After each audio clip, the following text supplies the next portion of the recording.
Mari kita berdoa sebelum kita mendengarkan firman ini kita dikupas.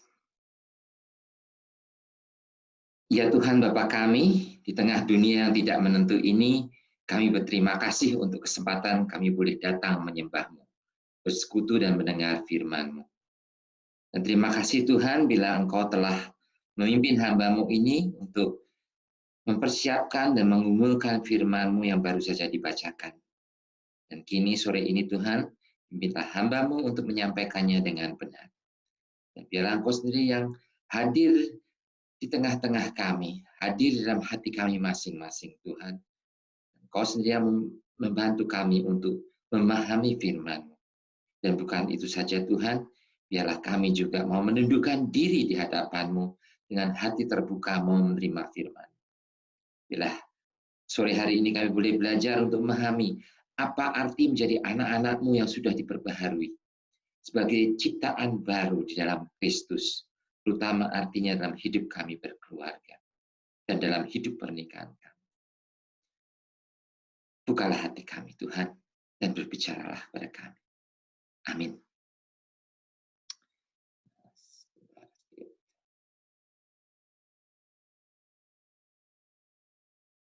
Ya, saya ingin memulai sore ini dengan sebuah permainan lagi.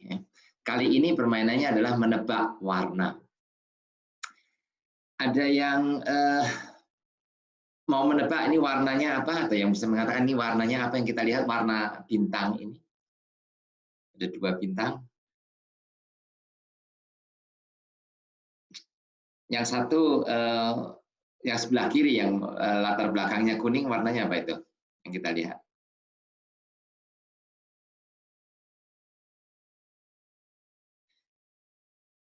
Ada yang mau coba?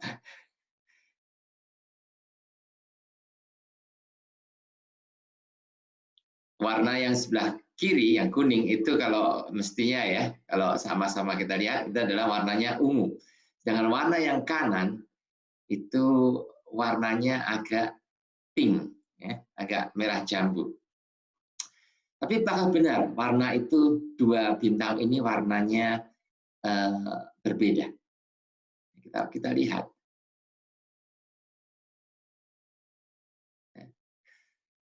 Ternyata warna kedua bintang ini sama.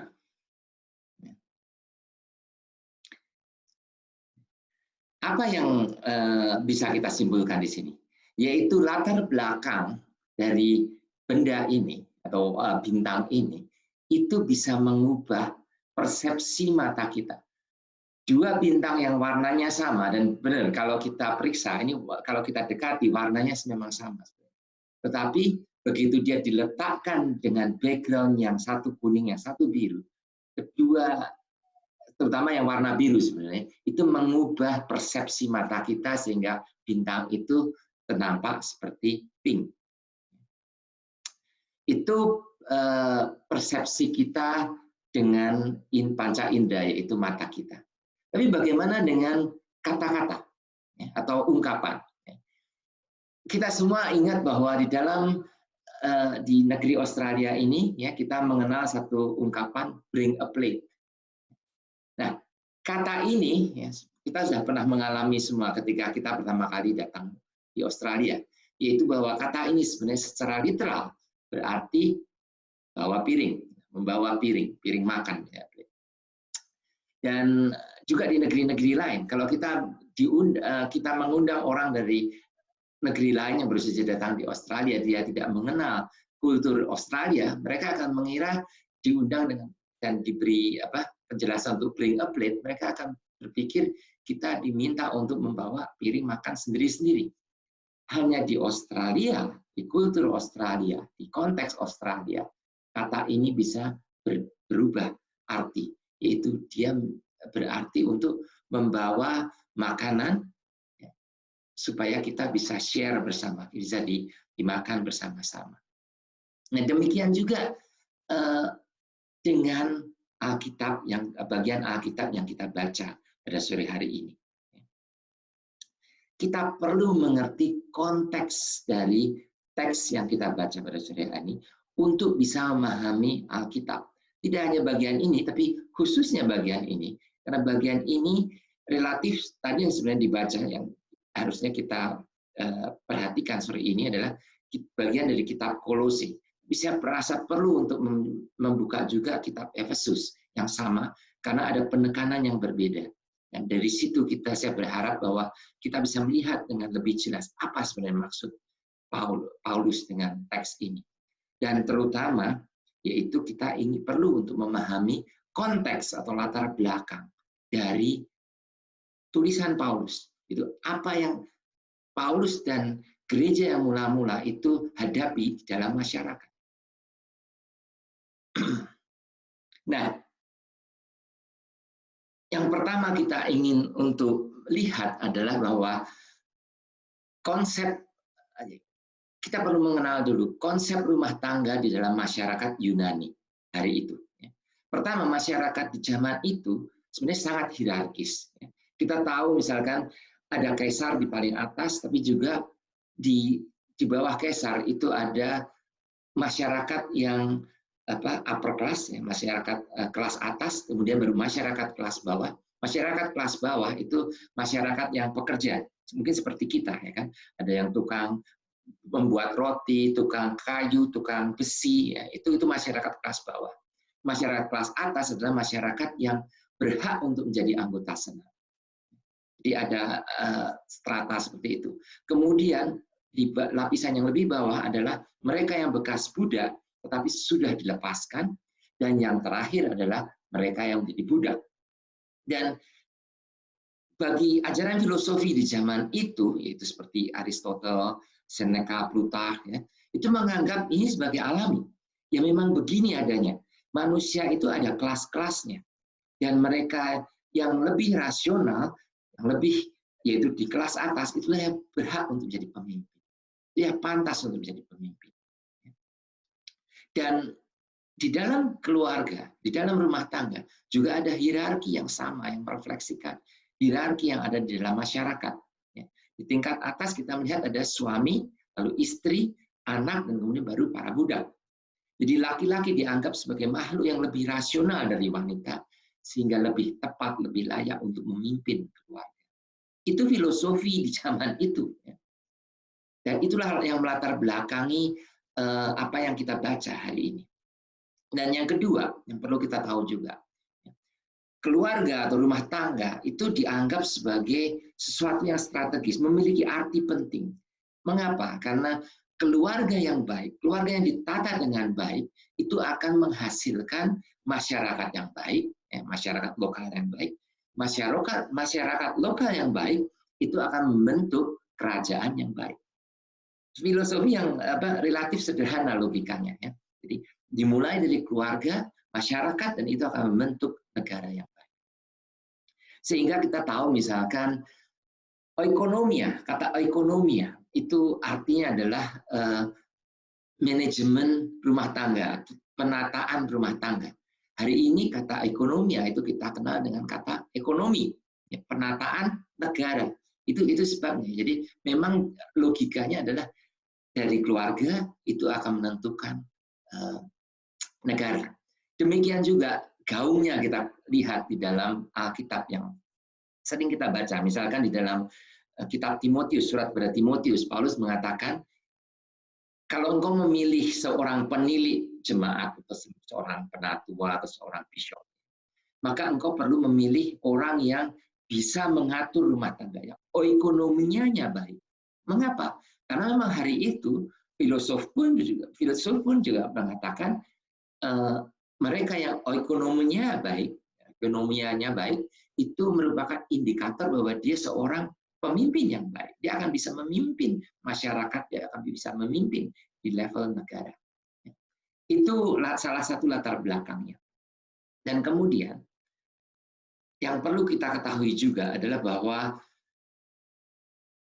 karena kita tadi dengar bahwa rumah tangga itu bernilai strategis, maka para filsuf pun banyak berbicara tentang keluarga.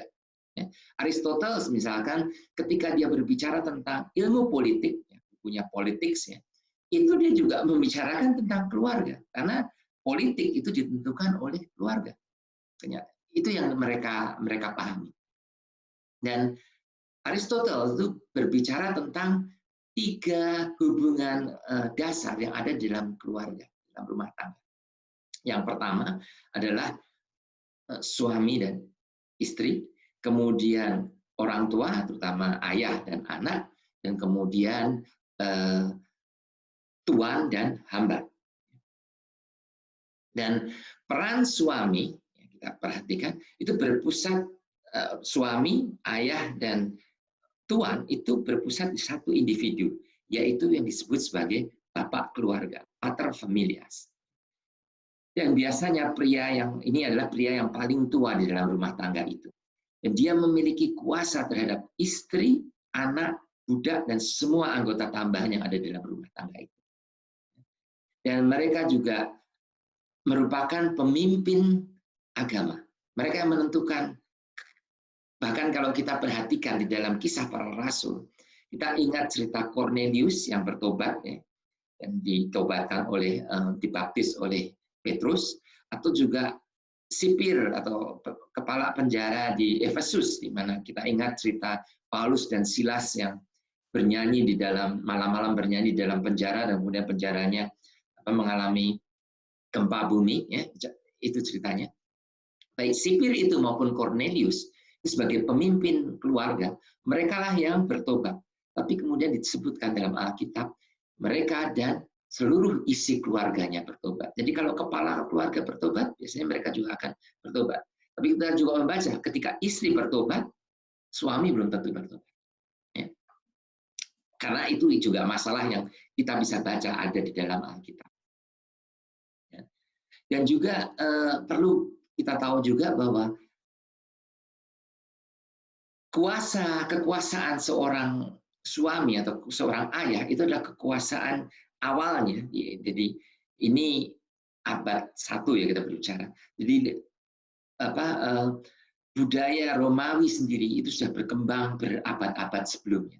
Nah, awalnya kuasa di dalam budaya ini, kuasa seorang suami atau seorang ayah itu adalah kuasa yang bahkan boleh untuk membunuh anggota keluarganya jika perlu, jika dirasa perlu. Tapi di abad 1, ketika gereja mula-mula itu sudah berdiri, di mana surat ini ditulis, itu sudah mulai beradab. Para filsuf dari abad 3 seperti Aristoteles sudah mengajarkan bahwa kuasa ini bukan kuasa untuk menjadi seorang diktator. Kuasa ini bukan untuk membunuh, tapi untuk mendisiplinkan. Sehingga Aristoteles sudah berbicara tentang bahwa seorang suami itu dengan kuasanya itu dia mempunyai tugas untuk mendidik keluarganya, dia punya tanggung jawab dan juga punya tanggung jawab untuk memelihara. Sehingga tapi juga satu hal yang perlu kita mengerti bahwa dengan dia banyak menulis tentang ini aturan dalam keluarga, berarti sesungguhnya apa yang terjadi? Tidak mudah untuk mengatur keluarga. Tidak mudah untuk mengatur keluarga. Sehingga banyak ditulis tentang keluarga. Sehingga salah satunya juga adalah bahwa kadang kaisar atau pemerintah itu juga bisa mengeluarkan peraturan-peraturan yang untuk menjamin agar seorang suami itu benar-benar melakukan tugasnya. Itu mengatur anak atau istri.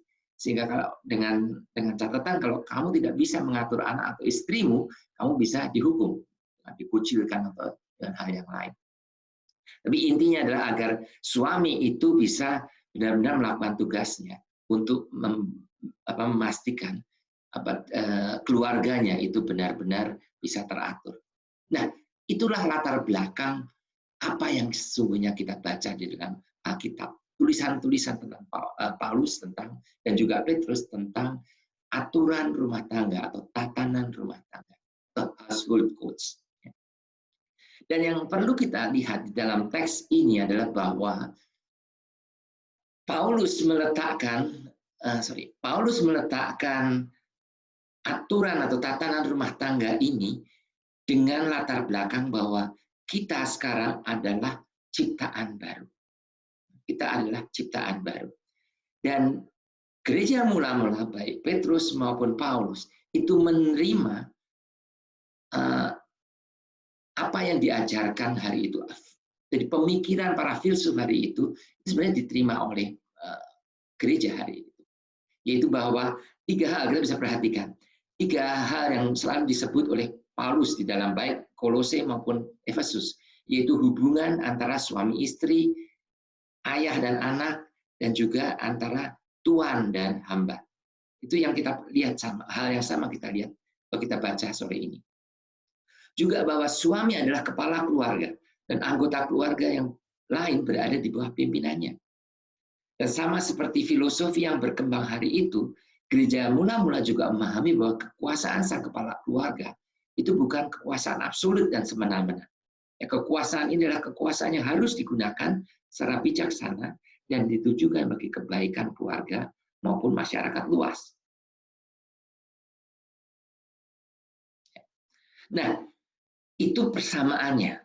Tetapi ada yang berbeda, dan yang perbedaan ini yang mendasar, yang membuat keluarga Kristen itu menjadi berbeda dari keluarga non-Kristen zaman itu, dan harusnya berbeda dari keluarga non-Kristen hari ini. Yaitu apa yang dikatakan oleh dosen saya, itu dia mengatakan bahwa peraturan rumah tangga ini memang diterima, tetapi dia sudah dibaptis dulu di dalam Kristus. Apa maksudnya? Ya. Paulus meletakkan diskusi tentang tatanan keluarga ini dalam kaitannya dengan hidup baru di dalam Yesus. Ya.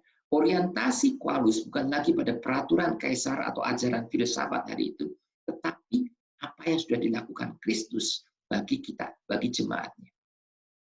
Itu sebabnya yang pertama yang saya buat merah di situ adalah bahwa Paulus mengajarkan suatu bentuk hubungan yang tidak ada dalam pemikiran filosofi hari itu. Yaitu meskipun keluar sebagai keluarga mereka menampakkan bentuk hierarki yang lazim bagi keluarga lain dan yang non-Kristen, tapi ke dalam mereka harus menunjukkan satu hal yang berbeda, yaitu masing-masing harus saling menundukkan diri satu kepada yang lain. Itu yang dikatakan dalam Efesus 5 ayat 21. Itu sebabnya saya menginginkan kita melihat bukan hanya surat Kolose, tapi juga surat Efesus. Saling menundukkan diri satu pada yang lain di dalam rumah tangga itu merupakan dasar hubungan rumah tangga Kristen, dan sebenarnya juga dasar hubungan di dalam gereja, dalam keluarga yang baru yang dibentuk oleh Tuhan. Nah, perbedaan yang kedua ini yang juga perlu kita perhatikan, yaitu bahwa segala hubungan yang ada di dalam keluarga itu seperti yang ada atau yang diajarkan juga oleh para filsuf, ya, seperti Aristoteles. Istri tunduk kepada suami, tetapi sekarang sudah ditambahi lagi di dalam Tuhan. Anak taat kepada orang tua, karena itulah yang indah di dalam Tuhan. Hamba-hamba, taatilah Tuhanmu, karena takut akan Tuhan, didasari oleh takut akan Tuhan. Dan lakukan semua hal, terutama bagi hamba-hamba ini ya. Lakukan semua hal dengan segenap hati, seperti untuk Tuhan dan bukan untuk manusia. Jadi benar-benar apa yang dikatakan oleh dosen saya, benar-benar dibaptis di dalam Kristus. Nah, di sini mungkin Anda kemudian berpikir, lah kalau cuma seperti itu saja tidak ada yang baru. Kenapa? Karena Paulus, dan seperti juga dituduhkan oleh banyak orang hari ini, Paulus tidak menentang perbudakan. Apakah itu benar? Kalau kita baca teks tadi, memang seperti seakan-akan ya. Tapi kalau kita mengerti tulisan-tulisan Paulus, maka kita melihat bahwa sesungguhnya Paulus dan gereja yang mula-mula, itu sesungguhnya dalam hal perbudakan, itu melakukan sebuah revolusi, tapi dengan cara yang persuasif. Dia tidak melakukan perlawanan secara terbuka terhadap ide perbudakan. Dia tidak mengatakan, dia tidak melakukan demonstrasi di jalan-jalan mengatakan bubarkan perbudakan. Tidak. Yang mereka lakukan adalah dengan mengajarkan perubahan di dalam hati dan di dalam cara berpikir. Bahkan bukan hanya para tuan, tapi juga para budak yang mereka tuntut untuk berubah. Jadi dua pihak itu dituntut berubah. Semua di dalam anggota jemaat Tuhan, di dalam keluarga, semua anggota keluarga itu dituntut untuk berubah. Ini nampak ya, Kalau kita pahami atau kita lihat dalam suratnya kepada Filemon, surat kepada Filemon ini adalah surat yang menarik, tapi agak jarang dikupas di dalam mimbar, mungkin karena dianggap isinya cuma tentang budak dan tuannya. Latar belakang surat ini adalah seorang budak yang bernama Onesimus yang entah kenapa melarikan diri dari tuannya, yaitu Filemon. Filemon kebetulan orang Kristen yang ditobatkan sendiri oleh Paulus. Dan ketika Onesimus lari, budak ini lari, dia melarikan diri ke kota lain dan mencari Paulus, dan akhirnya dia ikut dengan Paulus. Jadi rupanya dia juga ikut jadi Kristen, dan kemudian ketika dia lari, dia mencari gurunya juga, ya kan? Paulus. Paulus tentu di sini menjadi agak dalam posisi yang sulit karena dia ada di tengah-tengah antara si tuan dan si hamba yang melarikan diri. Seorang budak yang melarikan diri pada zaman itu menurut hukum Roma, maka tuannya kalau tertangkap, tuannya berhak melakukan apa saja, menghukum dia habis-habisan, bahkan boleh membunuh si hamba yang lari dan tertangkap ini. Jadi Filemon itu berhak untuk membunuh Onesimus. Tapi Paulus akhirnya mengirimkan Onesimus balik kepada Filemon tuannya. Anda bisa baca sendiri di dalam surat pada Filemon. Dan di situ Paulus secara halus dan persuasif, tapi sesungguhnya revolusioner, dia mengatakan hal ini yang saya tulis di situ. Dia, yaitu Onesimus, kusuruh kembali kepadamu. Dia, yaitu buah hatiku, supaya engkau dapat menerimanya untuk selama-lamanya, bukan lagi sebagai hamba, melainkan lebih daripada hamba, yaitu sebagai saudara yang kekasih. Dia sudah begitu berharga bagiku, apalagi bagimu. Terimalah dia sebagai sesama manusia dan sebagai saudara di dalam Tuhan. Dan untuk memastikan bahwa Filemon memahami apa yang dia maksud, dia menambahkan ini. Kalau engkau menganggap aku temanmu seiman, sekarang terimalah dia, terimalah Onesimus seperti engkau menerima aku. Sebuah permintaan yang sangat persuasif. Tetapi intinya sesungguhnya adalah jangan engkau bunuh dia, jangan lakukan seperti apa sesuai dengan hukum Roma, tapi terimalah dia sebagai saudara. Kasarnya, lepaskanlah dia, bebaskanlah dia, dijadikan dia saudaramu. Ini jelas revolusioner, karena tidak ada filsuf lain yang mengajarkan hal seperti itu di zaman itu. Poin yang kedua, yang ini yang lebih menarik sebenarnya, yaitu bahwa di dalam Kolose berikutnya, di dalam pasal berikutnya, kita akan melihat bahwa kitab Kolose ini sesungguhnya dikirim, dititipkan oleh Paulus melalui Tikhikus, disebut di situ, Kolose 4, 7-9, dan Onesimus. Kemungkinan besar Onesimus yang sama yang kita bicarakan di sini, yaitu Onesimus si budak yang melarikan diri.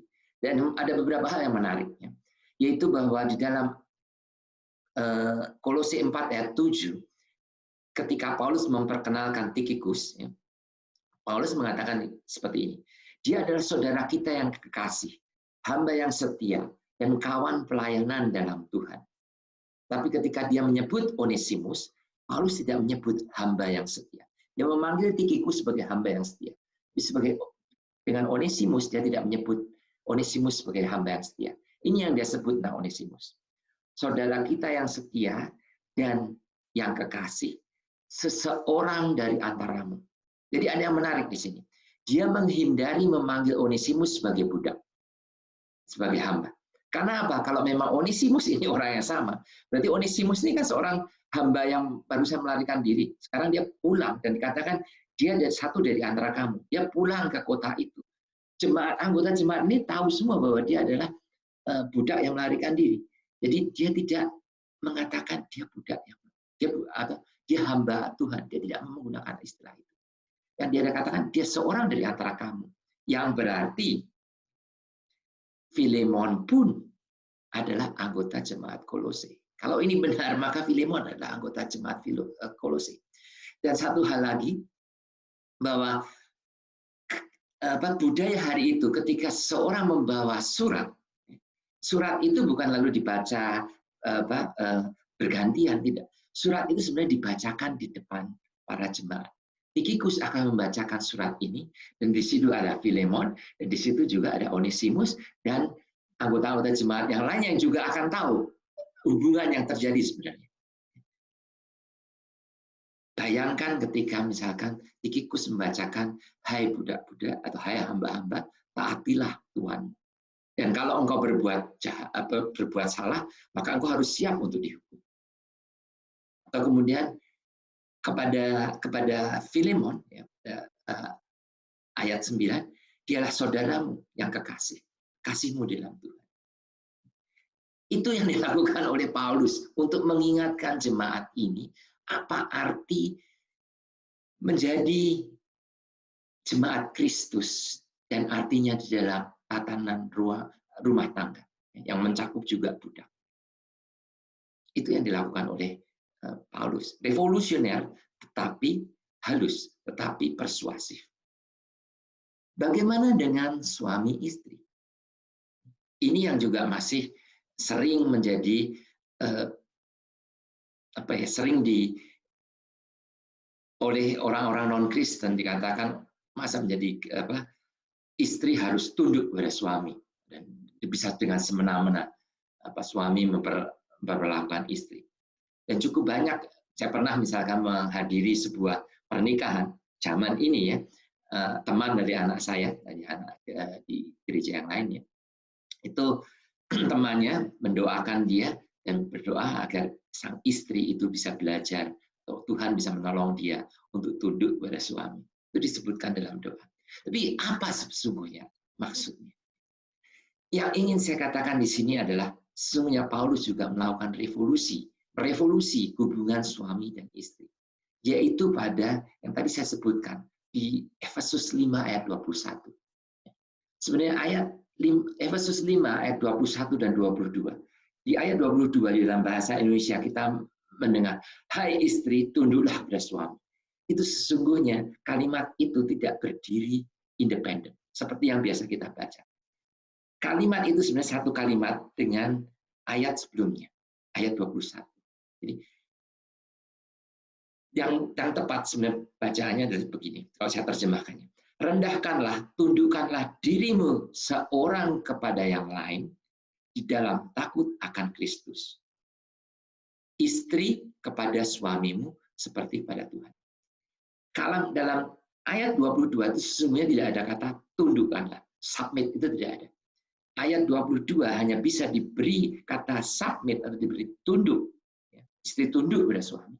Itu hanya kalau dia dibaca dalam konteks berhubungan dengan ayat 21. Dia bagian dari ayat 21. Saya tunjukkan supaya Anda tidak mengira saya mengajarkan hal-hal yang liberal atau yang kalau Anda tidak setuju dan Anda menuduh saya yang tidak. Saya tunjukkan bentuk aslinya. Kalau Anda perhatikan di sini, ya, ayat 21 itulah ayat yang mengandung kata submit yourself. Tunduk. Itulah yang memberi konteks submit. Baru kata, karena maknanya berhubungan, ya, ayat 22 itu dalam konteks ayat 21, maka kita bisa memahami bahwa ketika ayat 22 itu hanya berkata istri kepada suami, maksudnya adalah istri tunduk kepada suami. Hal yang sama juga dikatakan oleh beberapa ahli Alkitab, misalkan D.A. Carson, Douglas Moo, dan Leon Morris, ya, dalam buku pengantar untuk Perjanjian Baru. D.A. Carson adalah, kita kenal, ya, dia seorang teolog yang cukup konservatif. Douglas Moo itu adalah chairman atau pemimpin tim yang menerjemahkan NIV yang sekarang kita baca, yaitu NIV tahun 2011, ya, NIV baru.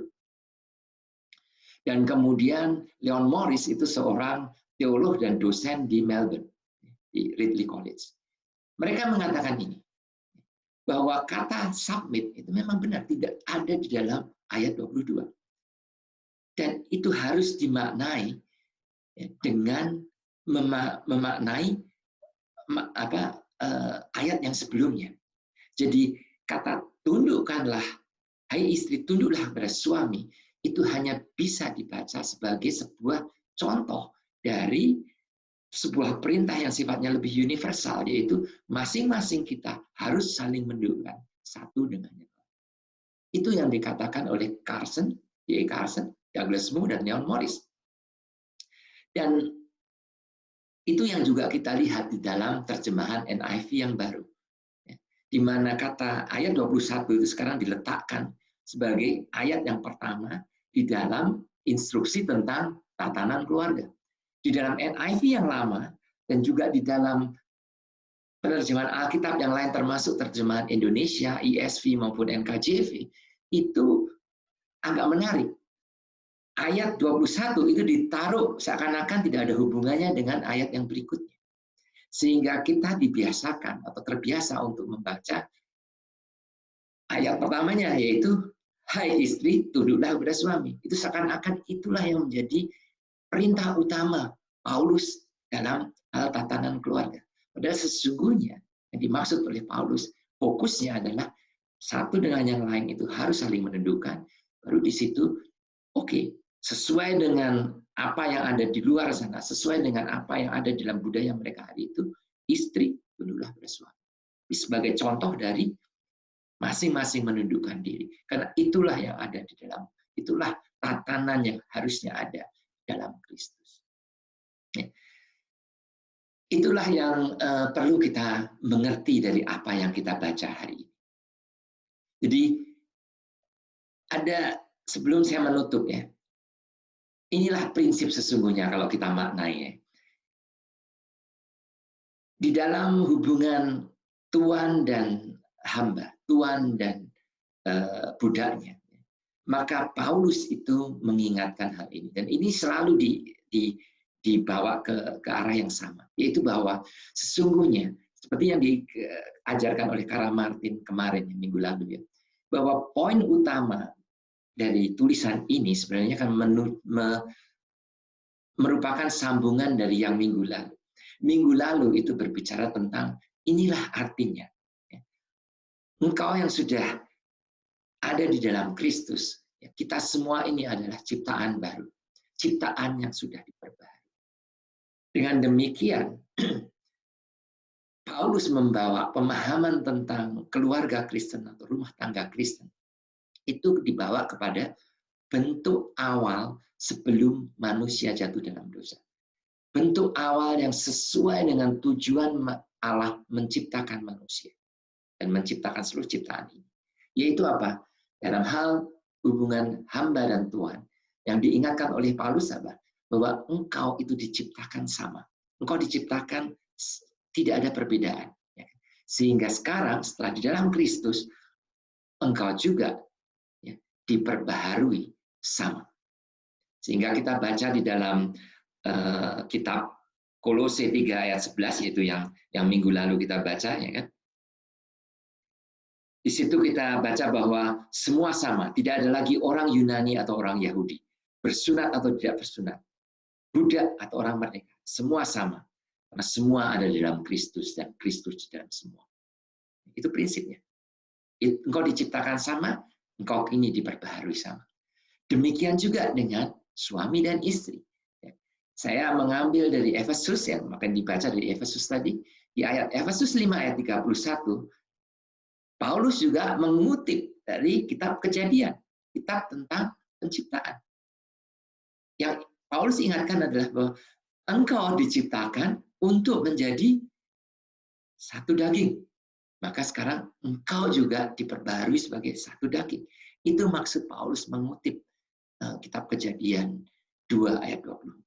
Dan di bagian lain kita juga melihat bahwa tidak ada lagi ketika di dalam Galatia, ya, ketika dia berbicara hal yang mirip dengan Kolose 3 ayat 11, dia menambahkan tidak ada lagi laki-laki dan perempuan. Maksudnya bukan lalu semua jadi satu kelamin, bukan seperti itu. Tapi yang dimaksud oleh Paulus adalah bahwa di filosofi hari itu, pria seperti saya katakan tadi, dianggap lebih mampu, rasionya lebih tinggi, dianggap lebih berhak untuk di atas daripada wanita. Dia mengatakan tidak ada lagi perbedaan seperti itu seharusnya di dalam Kristus. Itulah yang perlu kita ingat. Itulah yang dikatakan oleh Paulus kepada jemaat di Kolose dan Efesus. Dan saya kira itulah yang perlu menjadi dasar pemikiran kita, bagaimana kita membina hubungan di dalam rumah tangga kita hari ini. Dibawa kepada maksud Tuhan, tujuan Tuhan menciptakan manusia. Itulah yang harus menjadi dasar dari pemikiran kita, membina hubungan dengan suami, dengan istri kita, dengan anak-anak kita, dan juga kalau di Indonesia masih dengan pembantu kita. Salah satu contoh yang saya menarik, saya kira masih punya waktu sedikit. Bagaimana dengan hubungan suami dan istri? Karena ini memang selalu terus terang mereka yang membaca bahwa istri harus tunduk kepada suami, memaksakan itu, menekankan itu pasti banyak. Ini yang menarik adalah tulisan dari Tim Keller dan istrinya Kathy Keller dalam buku The Meaning of Marriage. Kathy Keller menuliskan, jadi ada bagian sebagai istri dia menulis satu bab sendiri. Dia mengatakan begini, hubungan antara mereka berdua sebagai suami istri itu pada umumnya mereka berusaha untuk membuat keputusan itu bersama. Jadi mereka akan mendiskusikan, memperdebatkan sampai mereka bisa membuat keputusan yang bersama. Baru ketika mereka tidak bisa membuat keputusan bersama, mereka berbeda pendapat. Baru di situ Kathy mengatakan, di titik itu saya akan mengatakan, kamu yang pria, kepada suaminya, kepada Tim, kamu yang pria, kamu yang menentukan. Akan lebih indah lagi, saya kira kalau kita sebagai suami istri bisa melakukan seperti itu. Istri bisa mengatakan, oke, kamu yang pria, kamu yang menentukan. Tetapi sebagai suami, saya dengan Lily dalam hal-hal tertentu, saat kami menghadapi di mana misalnya anak kami harus mengalami suatu perawatan, dia yang lebih tahu tentang medis. Saya harus bisa mengatakan, kamu yang lebih tahu, kamu yang menentukan, bukan saya. Atau paling tidak, saya perlu untuk mendengar pendapatmu, dan itulah kemungkinan besar akan menjadi dasar saya membuat keputusan. Itu yang lebih penting saya kira. Itu yang dimana kita masing-masing memahami dan mengakui kelebihan masing-masing suami atau istri atau anak-anak kita. Masing-masing individu. Itulah saya kira yang diinginkan oleh Tuhan. Di mana kita menghargai masing-masing anggota sesuai dengan talenta yang Tuhan berikan pada mereka. Bukan sekedar kita hanya mau siapa yang di atas dan siapa yang di bawah. Itu yang ingin saya sampaikan pada sore hari ini. Dan untuk minggu ini, apa yang bisa kita pikirkan, apa yang bisa kita renungkan, kalau boleh kita bawa di dalam perenungan kita minggu ini. Ada 3 hal, mungkin 3 pertanyaan. Yang pertama, apakah kita mau untuk berubah? Apakah kita mau membiarkan Allah itu mengubah kita? Bahkan ketika perubahan yang dia minta itu perubahan terhadap sebuah pemahaman yang sudah lama kita pegang. Kita ingat tadi saya menyebut Cornelius dan Petrus. Bagi Petrus untuk membaptis Cornelius, itu Petrus harus setengahnya dipaksa oleh Tuhan untuk berubah. Diminta oleh Tuhan untuk berubah. Apakah kita mau? Yang kedua, apakah kita sebagai suami dan istri itu benar-benar sudah menjadi satu daging? Seperti yang diingatkan oleh Paulus. Dan yang terakhir, agak saya bawa ke dunia politik hari ini, apa yang kita lihat di televisi. Apakah Black Lives itu benar-benar matter? Banyak kita yang memperdebatkan itu, tapi sesungguhnya kita perlu memahami bahwa ada hak hidup dari orang-orang, termasuk mereka yang kita pandang rendah. Mereka yang mungkin berkulit lebih hitam dari kita. Mereka yang bekas budak, yang keturunan budak. juga mereka yang miskin, mereka yang tersingkirkan, mereka yang karena edukasi, karena latar belakang yang di mana mereka dibesarkan itu membuat mereka tersingkirkan. Apakah hidup mereka itu juga kita pandang seperti sama harganya dengan hidup kita masing-masing? Apakah kita melihat di Indonesia pembantu kita berhak untuk hidup seperti kita juga? Hidup mereka itu juga berharga di mata Tuhan. Itu yang perlu kita renungkan sesuai dengan apa yang kita baca hari ini. Mari kita berdoa. Tuhan, biarlah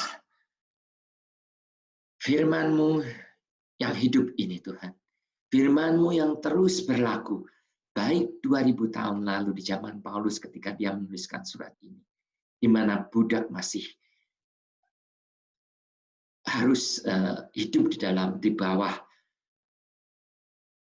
hukum Romawi yang bisa menghukum mereka dengan secara berat, maupun di zaman ini. Biarlah Tuhan firman-Mu ini tetap hidup. Dan biarlah kami, Engkau yang sudah menebarkan firman-Mu kepada kami, biarlah Engkau yang menyiramnya, biarlah Engkau yang memberikan sinar matahari, sinar Roh Kudus-Mu, sehingga firman ini boleh bertumbuh dan berbuah di dalam hidup kami masing-masing. Terima kasih Tuhan. Amin.